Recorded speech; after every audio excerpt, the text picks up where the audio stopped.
안녕하세요.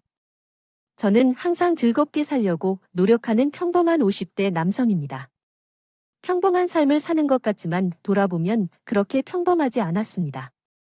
인생을 멀리서 보면 희극, 가까이서 보면 비극이라고 하죠.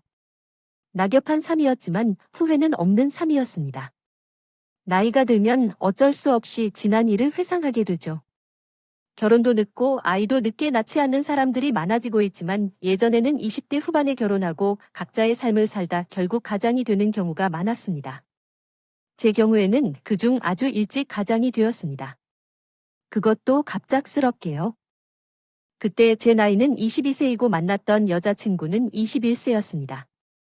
짧은 만남이었지만 매일 만나서 함께했기 때문에 빠르게 사랑에 빠져들었고 진지한 관계를 유지했습니다. 첫 연애, 첫사랑이었기 때문에 우여곡절이 많았을 테지요.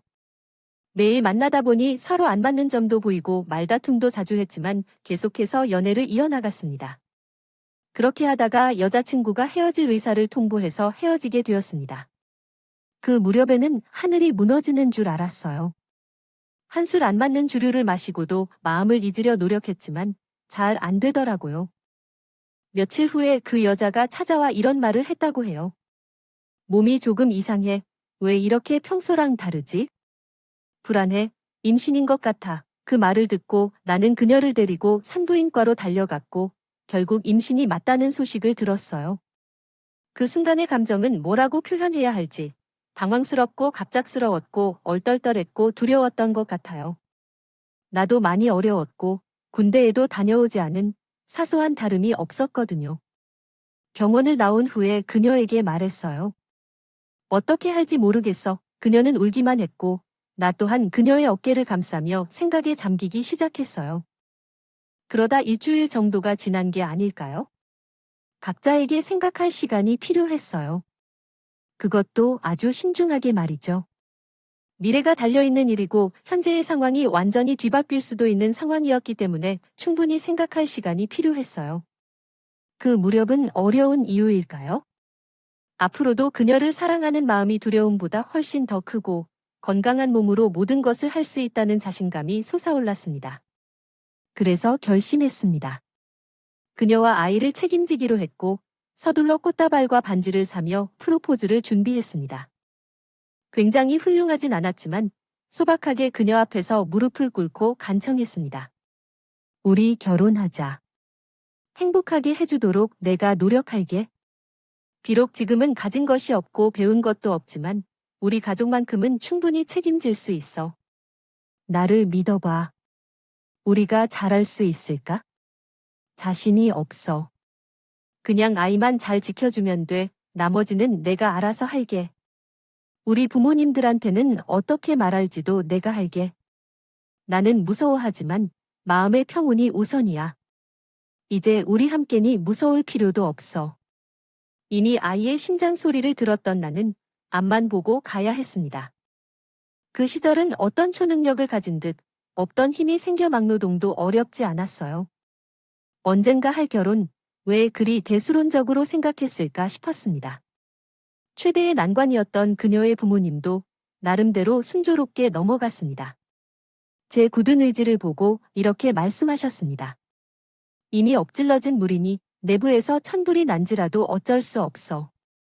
너, 우리 딸을 평생 돌볼 수 있을 거야? 너한테 약속할게. 한 번만 믿어주면 제가 증명해 줄 거야. 믿어주세요. 그건 잊지 말아줘. 부모의 망토를 받고 시작한 우리의 마음을 잊지 말아야 해. 남보다 100배가 더 노력해야 한다는 걸 명심하고 계속 명심해야지. 결혼식을 하지 않고 바로 혼인신고를 하고 우리 결혼 생활은 좁은 방에서 시작됐어. 남들 눈에는 사고로 결혼한 젊은 부부로 보일 수도 있지만 내 의지는 굳어 있었어. 우리 첫째 딸이 태어나자마자 군대에 가야 했고 그때 아내에게 서약했어. 조금만 버티면 평생 보답할 테니까 내가 너를 행복하게 해줄 거니까. 조금만 기다려줘. 군대에서 제대한 후 인생의 장기적인 목표와 단기적인 목표를 세우고 세부 계획을 세워서 진행하기 시작했어. 경력도 학위도 없던 나는 몸을 써야 했어. 막노동, 택배, 물류센터, 트럭 운전 등을 경험해왔어. 조금 더 돈을 벌기 위해 대리운전과 새벽 청소까지 하면서 정말 열심히 살았어. 몸은 피곤해도 집에 돌아가면 딸이 반겨주는 모습에 힘이 나곤 했어. 당시 아내는 어렸지만 나름 손이 야무져서 육아와 집안일을 열심히 잘해줬습니다. 그게 참 감사하더라고요. 별 볼 일 없는 놈한테 시집와서 단칸방에서 육아를 하게 된 인생이라니 조금이라도 더 빨리 벌어서 아내와 딸을 호강시켜줘야겠다는 생각뿐이었습니다. 아내는 저에게 이런 말을 자주 했어요. 우리 딸 아무래도 영재 같아. 당신 닮았으면 똑똑하겠지. 진짜야, 아무래도 크게 될 사람 같아. 그래서 말인데 우리 딸 학원 좀 일찍 보낼까 봐. 벌써 애가 아직 어린데 말도 마. 주변 엄마들 보면 지금부터 과외 붙이더라니까. 영재 딸 두고 뒤처질 순 없잖아. 그래, 뭐 내가 일을 좀 더 하면 되지. 우리 딸이 훌륭하게 클 수만 있다면 내가 뼈가 으스러져도 상관이 없다고. 딸이 암산을 곧잘 할 때마다 다른 나라 국기를 보고 수도를 달달 외울 때마다 저는 힘이 나는 것 같았습니다. 그렇게 우리는 첫째 딸과 3살 터울인 둘째 딸을 낳았고 내 가족이 되어 화목하고 단란한 가정을 이루며 살았어요. 단칸방에서 투룸으로, 투룸에서 10평대 아파트로, 거기서 그럴싸한 20평대 아파트로 이사를 갈 땐 눈물이 나더군요. 내가 이렇게 잘 살았다. 손에 증거 하나 없이 딸 둘을 잘 키운 것 같아서 기쁩니다. 원래 생각했던 게 아니었는데 그런 생각이 들었습니다.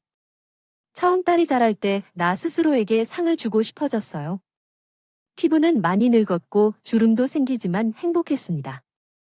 두 딸이 자랄 때 저에게 자랑스러운 순간이 많았는데 첫째 딸은 공부를 잘하고 주변에서도 인정을 받았어요. 그러나 사교육을 받지 않고 인터넷 강의로 자기가 원하는 방식으로 공부했고 그걸 매우 편하다고 생각했죠. 저는 조금 더 엄격히 관리해야 하는데 너무 고맙고 또한 씁니다.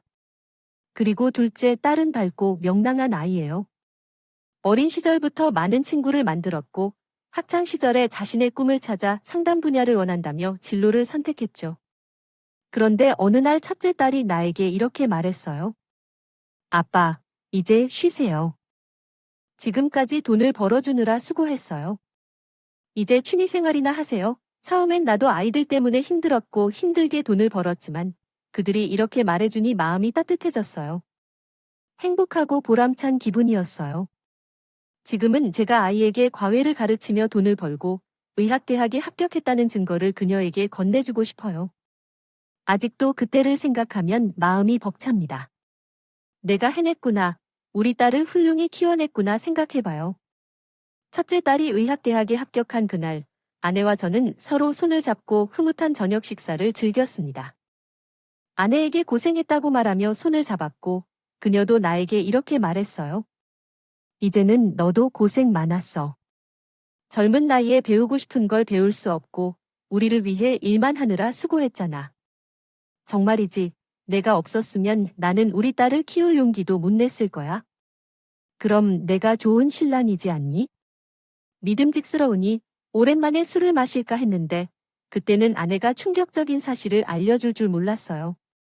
함께 술을 마시며 행복한 시간을 보냈는데 아내는 취하면 자는 편이었어요. 그날은 아내가 많이 마신 것 같아 먼저 자라고 제안했죠. 먼저 아내가 갑자기 울기 시작했어요. 처음에는 그것이 이상한 일이라서 당황했어요. 아내가 계속해서 미안하다는 말을 되풀이하며 울 때 처음에는 그것이 무의미한 주정이라고 생각했어요. 그러나 이후 그녀의 말을 듣고는 귀를 의심했어요. 무슨 일로 미안해하는 거야? 라고 물었더니 그녀는 딸을 키워줘서 미안해 라고 말했어요. 그런데 그게 무슨 뜻일까요? 내가 키우는 것이 당연한 것 아니야? 그래서 당신, 정확히 말해봐. 그렇다면 내가 너한테 뭘 죄졌겠어? 당신이 나한테 용서해 줄 거면 말해봐야지. 그러나 당신은 나를 용서하지 못할 것 같아. 그럼 용서하지 못할 짓이 뭐야? 무슨 소리고? 이윽고 아내는 더 이상 말하지 않고 울음에 차 있어서 지쳐 잠들었어요. 그렇게 아내는 이상한 행동을 보였다. 취중진담은 없었어요. 그 말이 있잖아요. 그리고 첫째 딸 얘기만 주구장창 반복하며 저에게 미안하다고 하는 게 영 찝찝했습니다. 잠도 오지 않고 심장이 두근거려 밤을 꼴딱 새고 말았어요. 다음날 숙취에 겨우 눈을 뜬 아내가 저를 보더니 움찔하더라고요. 아마도 부분적으로 기억이 날 것 같아요. 여보 앉았어. 내가 잠이 오게 생겼어. 당신이 그런 말을 내뱉었는데 일단 나 물 좀 마시고 얘기부터 해. 답답해서 미치는 줄 알았다고. 어제 하려던 말 여기서 빠짐없이 얘기해. 안 그럼 내가 어떤 짓을 할지 모르니까. 오랜 시간 동안 망설이던 아내는 긴 한숨을 내뱉더니 저에게 아주 충격적인 이야기를 꺼내놨습니다. 솔직히 숨기려면 숨길 수 있었어. 하지만 이런 식으로 당신에게 말하고 싶지 않았는데 어제는 내가 좀 많이 마셨나 봐. 그래 나 당신에게 숨기고 있는 게 있었어. 아무래도 당신이 모르는 게 낫겠다고 생각했고 그래서 당신에게 더 잘했고 죄책감 때문에 더 노력한 것도 있어. 하지만 이제 첫째도 성인이고 둘째도 그 성인이잖아. 솔직할 필요가 있겠다 생각했어. 우리 첫째 딸, 당신 아이가 아니야. 그게 무슨 말이야? 말 그대로 다른 사람의 아이란 뜻이야. 나는 그걸 알고 있어요. 어릴 때부터 알았고 자라면서 그 시간이 지날수록 얼굴의 특징이 더욱 뚜렷해지더라고요. 부정하고 싶어도 부정할 수 없을 정도로 말이죠. 그땐 그 사람이 아니라고 생각했었지만 점점 자기 특징을 닮아가는 걸 보며 확신했어요. 그때 남의 아이를 내 것으로 속여 나에게 찾아와서 거짓말을 했다는 게 말이에요. 그때는 정말로 그 사람이 아니라고 생각했는데 계속해서 의심이 들더라고요. 그러다가 아이가 사춘기에 접어들면서 더 분명해졌어요. 계속해서 누구인지 말하지 않아서 미쳐버릴 것만 같아 당장 말해달라고 했어요. 기억해요. 한수 씨가 누구인지. 한수라는 사람은 예전에 함께 어울리던 그룹 중 한 명이었어요. 결혼해서 연락이 끊긴 후 과거의 사람들이었죠. 그런데 그 사람이 제 딸의 아버지라는 게 너무 이상하고 믿기 어렵네요. 그 사람과 당신 둘 다 함께였던 건 맞아. 하지만 그때는 우리가 서로 만날 때 여보 나이 간단히 만나는 것뿐이었고 하루 만나서 관계가 끝난 거였어요. 그런 상황에 처해 있던 저는 정말 전혀 예상하지 못했어요. 그 정도로 어려운 상황에 처해 있었던 것이죠. 그 순간 그때 생각이 나요. 정말로 많이 상처받았고 많이 힘든 시기였던 것 같아요. 예전에는 많이 헤어졌지만 결국 누가 아버지인지를 알 수 없을 정도로부터 시작한 거죠. 그때의 기억이 아직도 생생하게 남아 있습니다. 그 뒤로 나는 그 놈의 자식들을 20년 동안 키워왔어요. 하늘은 울음이 터지고 마음이 무너지는 느낌이었죠. 그때 처음으로 이성의 끈을 놓았고 집안을 초토화시키는 바람에 아내는 고개를 숙이고 가만히 있었어요. 그래서 다음에는 어디로 가느냐고 말했을 때 밖으로 나가더라고요. 붙잡아도 소용이 없었어요. 모든 것이 드러난 그 순간 더 묻고 싶은 것도 따질 것도 없었어요. 내가 못된 사람이라고 생각해서 가슴이 답답했죠. 그래서 결국 아내에게 딸의 잘못이 아니라는 것을 더 잘 알고 있었어요. 그렇지만 딸의 얼굴을 마주하는 자신이 없었어요. 그 익숙한 얼굴이 한순간에 새롭게 다가올 것 같아서 두려웠고 힘들었어요. 그래서 결국 출장을 핑계로 며칠 동안 밖에서 지내게 되었죠. 입맛도 없고 일도 손에 잡히지 않았어요. 오랜 고민 끝에 오래된 핸드폰을 찾아서 20대 초반에 알던 친구에게 연락을 했고 만나자고 했어요. 그런 일들을 알아낼 수 있을까 걱정되어서였죠. 결혼 후 한 번도 만나지 못했던 그 친구를 만나러 가는 날, 어찌나 긴장스러울지 상상할 수가 없었어요. 확실히 낯설긴 했지만 그쪽은 나에 대한 정보를 잘 알고 있는 것 같더라고요. 내가 잘 지내고 있는지, 물류 분야에서 잘 일하고 있다는 얘기를 들었는데 요즘 그곳 상황이 좋지 않다고 하더라고요. 아무튼 딸이 의대에 합격했다는 소식에 축하를 받았어요. 너도 바빠서 일하느라 와이프는 종종 우리 소모임에 왔던 것 같아. 근데 오늘은 무슨 일인지 연락을 해보고 싶어서 왔어요. 무슨 소문이 돌고 있는데 한수라는 사람과 내 와이프의 관계에 대해 잘 알고 있지 어떻게 이야기를 해야 할지 몰라서 말이 막힌 것 같아요. 그래서 먼저 왔어요. 내 첫째 딸이 그 자식의 딸이라는데 너는 뭔가 알고 있는 게 없는지. 그런 말은 좀 정말 나와 어지럽게 놀라운 얘기를 하던데. 그래서 내가 너를 찾아왔어요. 어떤 이유로 널 붙잡고 물어볼지 몰라. 너와 한수라는 사람 또 친구이니까 뭔가 알고 있을 거라고 생각해. 아, 정말 다른 부부 사이에 끼어 있는 듯해서 당황스러워. 가끔 너를 알아보려는 게 있었는데 당당하게 너를 만나고 다녔구나. 아직도 그거를 몰랐구나. 언제부터 한수가 그놈이 없어 온 것이거든. 결혼 생활할 때 단절하는 것도 있었던 것 같아요. 이혼한 후 다시 친구들에게 연락을 취하고 있다고 했더니 둘이 다시 연락이 닿았는지 눈이 맞았는지 모르겠지만 종종 함께 보였다. 아마 꽤 오래된 일이라 다들 조용한 분위기였다. 그런 일이 있었던 것만으로 충분한데 지금까지도 진행 중이라는 사실에 분노가 치밀어 올랐다. 화가 나서 손도 떨었더니 친구가 내 눈치를 보며 이렇게 말했다. 상심이 크겠지만 먼저 이성적으로 생각해야 한다. 이렇게 해야 소송을 하거나 재산을 지킬 수 있을 텐데. 힘내고 필요한 게 있으면 연락해. 이성적으로 생각하라는 말은 쉽지 않았다. 지난 20년 동안 모든 것이 부정당했기 때문에 치가 떨렸다. 지금 돌아보면 그때 둘의 부정행위를 알고 있었음에도 쉬쉬하는 사람들도 공범이라고 생각한다. 아마 결국은 둘이 만났을 것이다. 이혼이라는 사실을 고려할 수 없다. 소송을 하든 뭐든 재산이 사라지지 않을 것 같았다. 그 어떤 것도 과거를 보상해 줄 수 없다고 생각했다. 아내를 만나 진실된 이야기를 듣고 싶었다.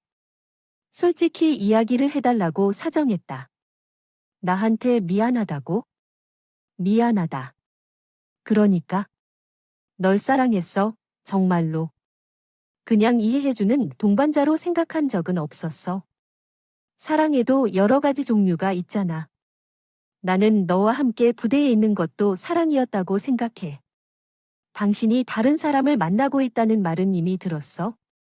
한스 씨의 친구를 만났다는 게 왜 그렇게 뻔뻔한지 모르겠어? 이젠 결정할 때가 왔어. 이것은 뻔뻔한 게 아니라 면목이 없는 것이야. 그래서 할 말이 없고 어쨌든 당신은 나를 파렴치한 사람으로 볼 거야. 당신 입장에서는 충분히 화를 낼 만하지만 나도 내 이유가 있다는 걸 알아주었으면 좋겠어. 그러면 미안하다고 말해줬으면 해. 무릎 꿇고 빌기라도 할까? 원하면 그렇게 해줄게. 이제 이혼하자. 그래, 그럴까? 첫째 딸은 내가 데려갈게. 내가 도와주고 키워왔어. 내가 아니라면 제대로 키울 수 없겠어? 둘째 딸은 너의 것이 아닌 내 딸로 키우고 싶어. 그러면 넌 당신 딸을 키우고 내가 감당할게. 이혼이 농담이 아니라면 법에 따라 해야 할 거야. 사람이라면 나한테 이런 일을 벌여서는 안 돼. 나 지금 너무 억울해.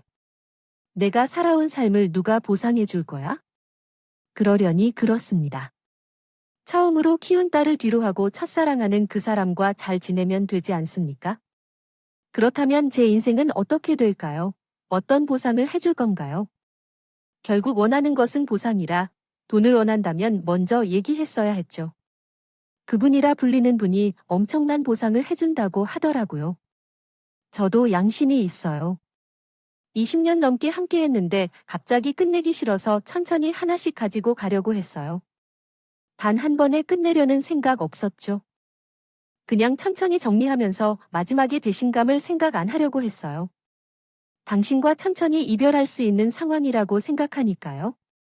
그동안 고생했죠. 알겠어요. 하지만 이제 행복해지고 싶어서 말이에요. 영혼이 없는 빈 사람과 함께 살고 싶어요.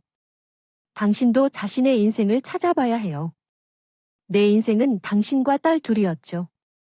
당신도 알죠. 그러니까 지금이라도 찾아보라고 말하고 싶어요. 이제 더 이상 할 말이 없으니까. 유난히 생김새가 나와는 다른 첫째 딸, 그냥 어른들과는 다르게 생긴 것 같았어요. 아내를 더 닮았다는 생각이었습니다. 사실 그래, 누가 자식을 낳았는지를 걱정하잖아요. 이런 일은 드라마나 영화에서만 일어날 것 같았죠.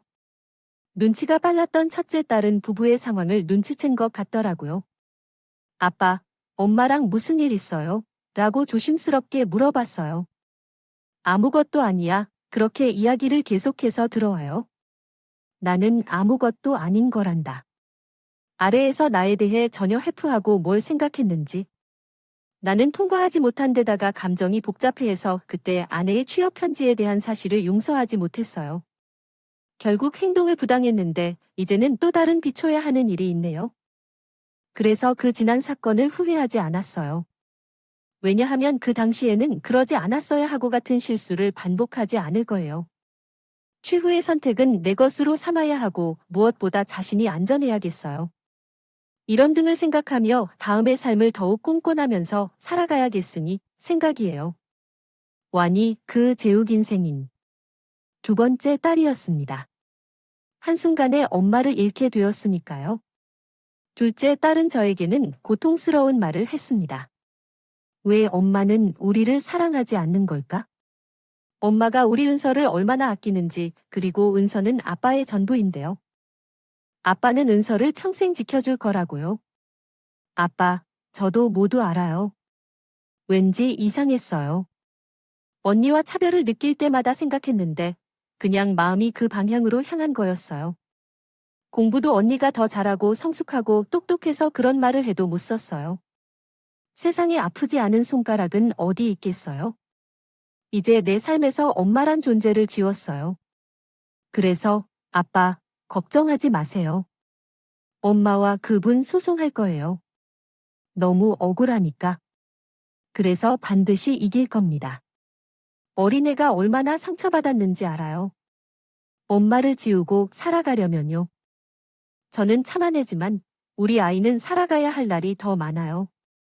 어머니가 어떻게 하루에 자식까지 버리고 남들에게 상처를 줄 수 있는지. 사랑의 눈이 멀어도 그렇죠. 단 한순간의 충동적인 욕심 때문에 20년이 넘게 쌓인 신뢰를 파괴하는 게 이해가 안 되었어요. 저는 결혼 생활을 하면서 다른 여자를 만나고 싶다는 생각은 한 적이 없고 그런 기회도 없었습니다. 딸이 있는 아빠가 어떻게 그런 짓을 할 수 있겠어요? 불륜하려는 사람들은 정말이지 다른 사람의 삶을 파괴하는 범죄자와 다를 바 없다고 생각해요. 그러나 법은 정말 사람의 상처를 완전히 보호하지 못한다고 생각해요. 씁쓸한 마음으로 이혼 소송을 진행한 후 결국 혼자 남게 되었어요.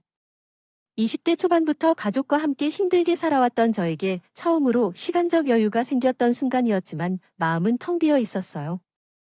내 마음에는 언제나 기다리던 이 시간이 이렇게 쓸쓸한 것일 줄은 꿈에도 상상하지 못했어요. 결혼한 지 얼마 되지 않아 내연남과 함께한 아내는 한 번도 연락해주지 않았어요. 첫째 딸도 저에게 연락하지 않았어요. 정말로 나를 완전히 잊어버린 건가 싶어서 절망했죠. 그때 첫째 딸이 문자를 보냈어요. 너무 혼란스러워서 혼자 있고 싶다고 해요. 그 후로 저도 답장을 주지 않았어요. 정말로 가장 혼란스러울 사람은 딸인 것 같아요. 부모들이 자녀들의 마음을 말짱 빠지게 만들어놔서 참 당황스럽네요.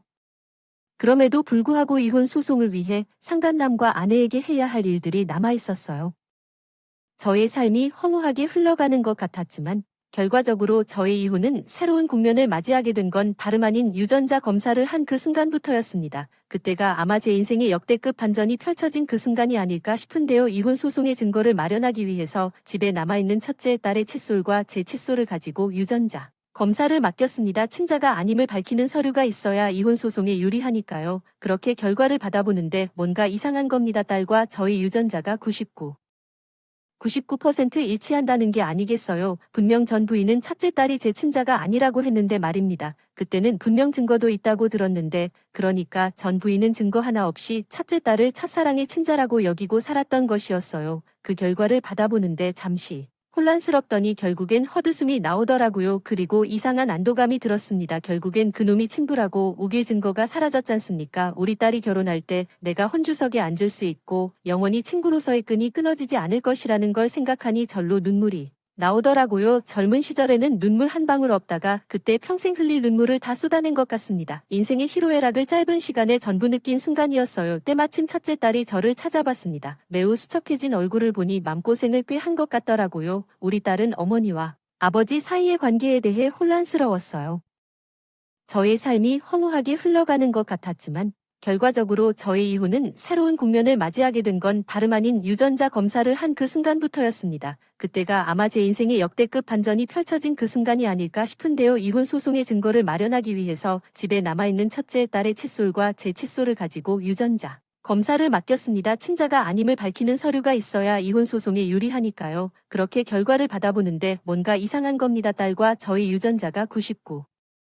아버지는 연락을 자주 하지 않았고 딸은 자신이 아무도 보고 싶지 않다고 느꼈어요. 그래서 기숙사에서 생각을 해보고 자신이 선택할 수 있는 것은 자신만의 선택이라고 생각했어요. 어렸을 때는 두 부모가 이혼하면 독립해서 동생을 키워나가야 할 것이라고 생각했지만 실제 상황이 다가오니 아무 생각이 안 들었어요. 그러나 아버지와의 관계에 대해 고민하다가 어디에 속하는지 알기 위해 유전자 검사를 한 결과 딸이 아버지의 딸이 맞다는 증거를 얻었어요.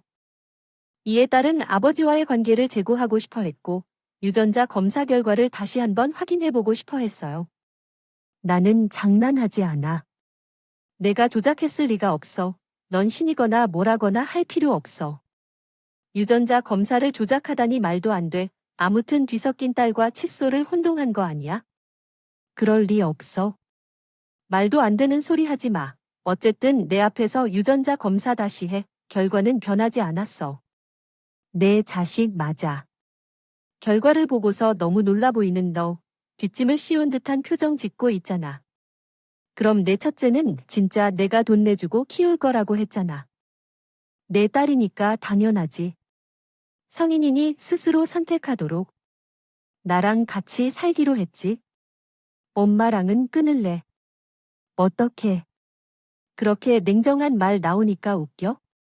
다른 남자 좋다고 편지 남기고 도망가더니 이젠 딸 만나게 해달라고. 그런 생각은 없었어? 지금은 아들 자식 내팽개쳐. 왜 잠수장치 없이 참았는지 알고 있잖아. 우리 애들 엄마니까 참은 걸 이제 인연도 끝이니 남남이나 다름없어. 내가 내 삶에서 이제 빠져버리기로네. 그래요. 그렇게 될 거라고 하네요. 알았어. 알겠어. 그래서 당당한 모습으로 모든 것을 마무리 지었습니다. 삶의 두 번째 단계에서 찾은 진정한 사랑과 아름다운 로맨스를 즐기러 갔겠네요. 다른 사람이 하면 간통, 나는 하면 로맨스라고 하지요. 가끔 SNS를 애써 채듯한 DNJSGKS 할 때 두 사람이 찍은 사진을 공개적으로 게시해 두었다는 생각이 들었어요. 제가 찌질한 존재인가 봅니다.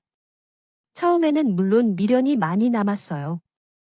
그런데 어머니로서 딸 2명을 가진 제가 모든 게 처음부터 어그러진 이 상황에서 마지막으로 아내로서 내가 무엇을 할 수 있을지에 대해 어리석은 생각들이 들었죠. 그렇게 모든 것이 다 원점으로 돌아왔다면 우리 가족은 어땠을까요? 하지만 나를 속여 불륜을 저질렀던 상황들을 회상할 때 아직도 내 마음은 떨립니다. 결국 나는 그 전 부인을 용서할 수 없었던 것 같네요. 개인마다 용서의 한계가 다르듯 이 사건은 저와 딸들 간의 유대 강화로 이어졌습니다. 어느새 둘째 딸도 성인이 돼 대학에 입학하고 각자 바쁜 삶을 살고 있지만 주말에는 반드시 집으로 돌아와 함께 저녁을 먹습니다. 그때가 요즘 제 가장 행복한 때입니다. 남들은 어떻게 해서 딸 둘을 이렇게 잘 키워낸 걸까 물어봐도 나는 아무것도 아닙니다. 그저 딸 둘 때문에 제가 여유롭게 살고 있습니다. 어릴 때부터 아이를 키워서 좋았습니다.